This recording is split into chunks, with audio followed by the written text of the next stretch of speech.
Baik, Assalamualaikum warahmatullahi wabarakatuh. Perkenalkan, nama saya Amelia Putri Monika, NPM 2275-20665, kelas 5C, Akuntansi Bisnis Digital. Di sini saya membuat tugas video yaitu menerangkan materi pekan 6 yang berjudul Perencanaan Pajak Penghasilan Pasal 22. Langsung saja di sini. Pokok bahasan yang pertama adalah Badan Pemungut. Setelah itu ada objek dan tarif, lalu ada saat pemungutan dan juga tax management untuk pajak penghasilan pasal 22. Lalu ada reverse withholding. Di sini pembeli biasanya instansi pemerintah atau badan tertentu atau juga wajib pajak badan tertentu memungut pajak dari penjual. Lalu ada tujuan pemungutan. Yang pertama di sini adalah meningkatkan peran serta masyarakat dalam pengumpulan dana melalui sistem pembayaran pajak. Lalu yang kedua adalah untuk kesederhanaan, kemudahan, dan pengenaan pajak tepat waktu. Lalu ada badan pemungut. Di sini dalam aktivitas penyerahan barang, yang pertama ada bendahara pemerintah untuk mekanisme pembelian barang. Yang kedua ada bendahara pengeluaran untuk mekanisme uang persediaan atau UP. Lalu ada kuasa pengguna anggaran atau KPA atau pejabat penerbit surat perintah membayar atau SPM untuk mekanisme pembayaran langsung atau LS. Lalu juga ada BUMN tertentu. Lalu ada badan pemungut dalam aktivitas impor. Di sini ada Bank Devisa dan juga Direktorat Jenderal Bea dan Cukai. Lalu badan pemungut dalam aktivitas di industri tertentu.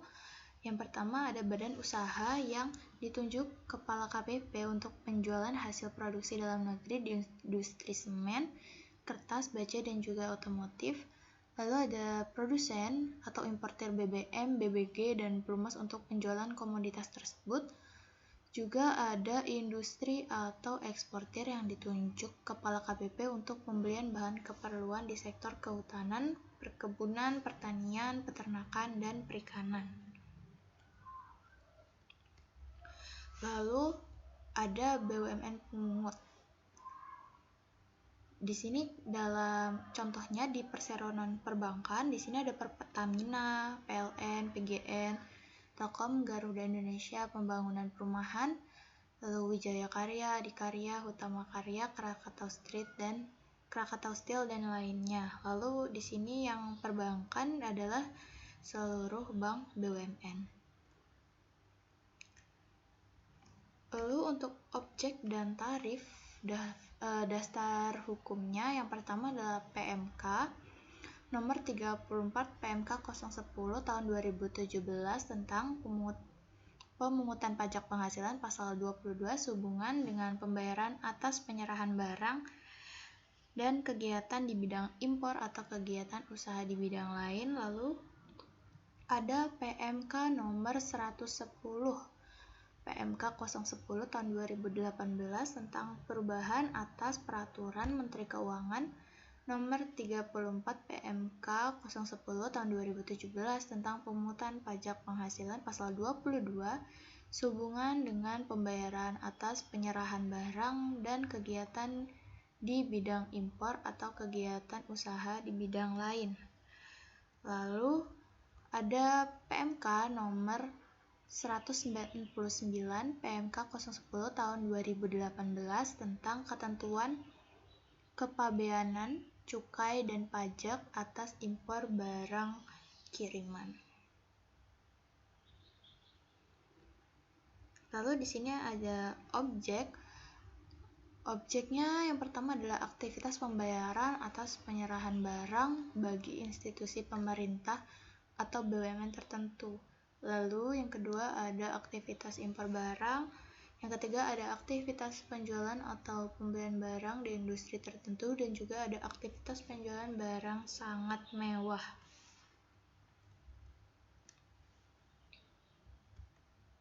Lalu sifat pemungutan ini sifatnya tidak final dan tarif lebih tinggi 100% jika tidak memiliki NPWP.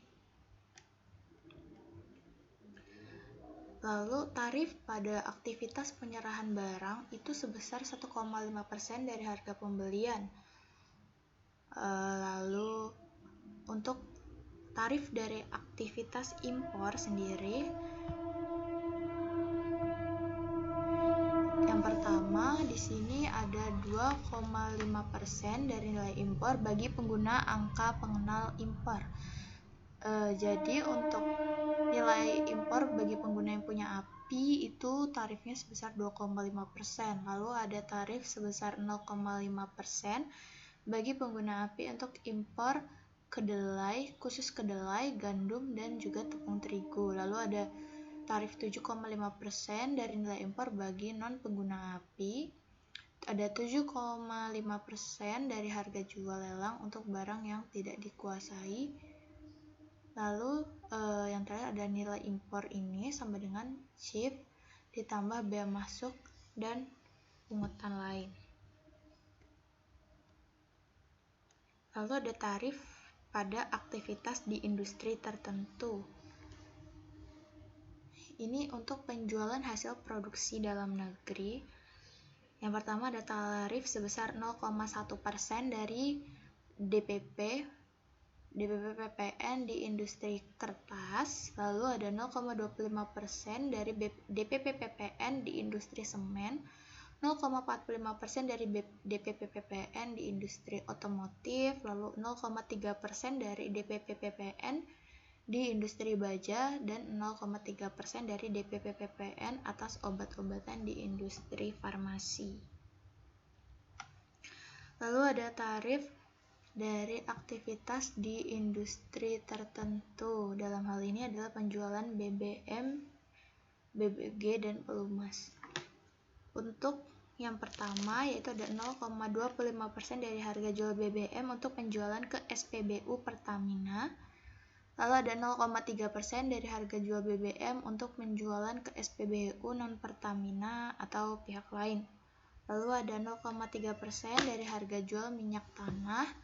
Ada 0,3% dari harga jual BBG, 0,3% dari harga jual pelumas, 0,45% dari DPP PPN penjualan kendaraan bermotor di dalam negeri oleh agen tunggal pemegang merek, agen pemegang merek, atau importir umum.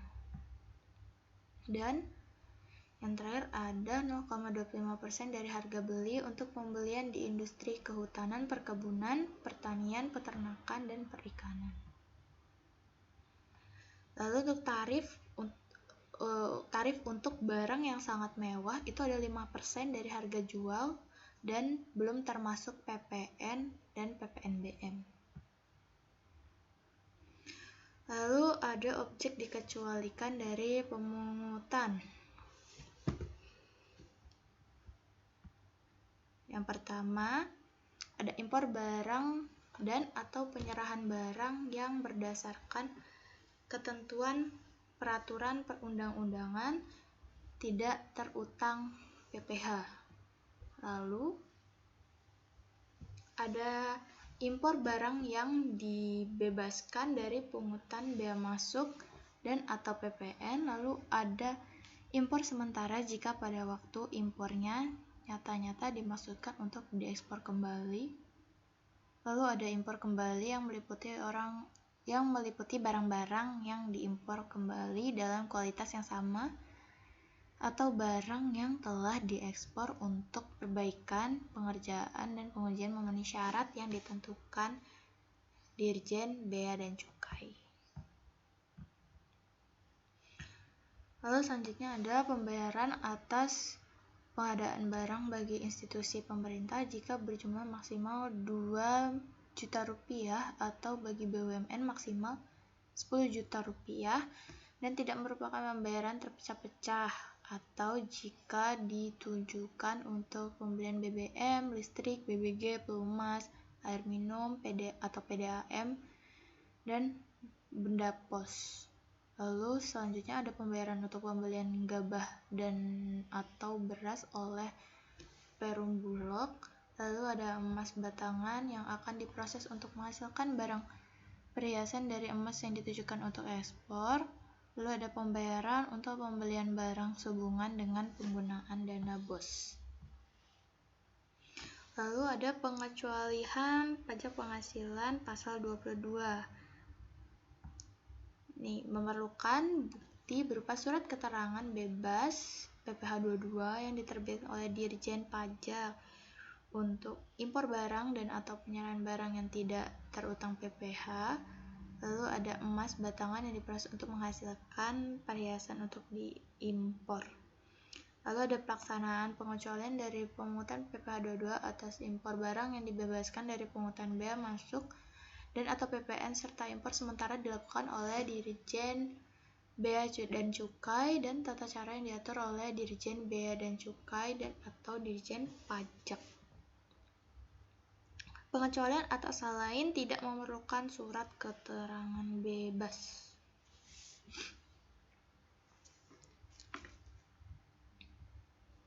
Pencatatan transaksi pada PPh 22 di sini pada bendaharawan negara dan impor. PPh 22 dipungut bendaharawan negara. Nah, di sini jumlah pajak yang dipungut oleh bendaharawan merupakan pengurang kas yang diterima dicatat sebagai pembayaran pajak di muka, lalu PPN dan PPNBM tidak dicatat, namun bukti potongnya dimintakan untuk memperoleh restitusi pajak. Lalu PPh 22 atas impor, untuk pencatatannya jumlah PPh 22 yang dibayarkan dicatat sebagai pajak dibayar di muka. Lalu untuk bea masuk dan PPNBM menjadi penambah nilai persediaan. Lalu ada pencatatan transaksi PPh 22 industri tertentu. Di sini pada pihak pemungut mencatat penerimaan kas dan mengakui utang pajak sebab harus disetor ke kas negara. Lalu pihak yang dipungut mencatat pembayaran tersebut sebagai pajak dibayar di muka pada saat pembelian sebab kewajiban perpajakannya telah dipenuhi. Nah, saat pemungutan, pungut pajak terutang dilakukan saat pembayaran kecuali ditetapkan berlainan oleh Menteri Keuangan. Nah, di sini ada pengecualian antara lain pengecualian pada kegiatan impor. Di sini saat pembayaran bea masuk kecuali jika pembayaran bea masuk ditunda, dibebaskan pemungutan dilakukan saat penyelesaian pemberitahuan impor barang. Lalu saat kegiatan pembelian barang itu saat pembayaran itu dikecualikan. Lalu saat pembelian hasil produksi itu saat penjualan itu dikecualikan. Lalu ada penjualan hasil produksi pengolahan barang itu dikecualikan saat penerbitan delivery order. Penyetoran hasil pungutan dilakukan ke bank persepsi atau kantor pos. Ada tax management PPh pasal 22. Untuk pihak yang dipungut, caranya yang pertama adalah minta kartu NPWP pembeli barang untuk penerapan tarif PPh 22. Jika tidak punya NPWP, maka naik sebesar 100%. Memiliki API, jadi sebaiknya kita punya API, lalu memiliki SKB.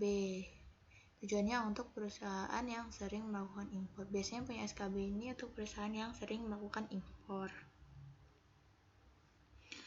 Lalu tax management pasal 22 untuk pihak yang dipungut. Yang pertama harus simpan dokumentasi seperti PIB atau SSPCP. Juga yang kedua lakukan tindakan lanjut atas SSP berkaitan dengan transaksi dengan bendahara pemerintah. Lalu waspada bukti pungut PP pasal 22 asli atau palsu, jadi harus dipastikan keaslian dari dokumen.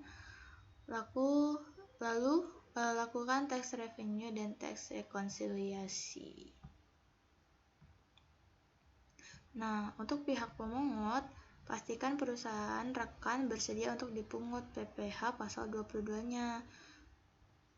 Hal ini harus tertulis pada kontrak, surat perintah kerja, dan lain-lainnya. Jika perusahaan rekanan tidak bersedia dipotong, maka lakukan gross up dan selalu update peraturan PPH pasal 22. Baik, untuk pemaparan materi pekan 6 hanya itu yang bisa saya sampaikan. Kurang lebihnya saya mohon maaf. Untuk waktunya saya ucapkan terima kasih. Wassalamualaikum warahmatullahi wabarakatuh.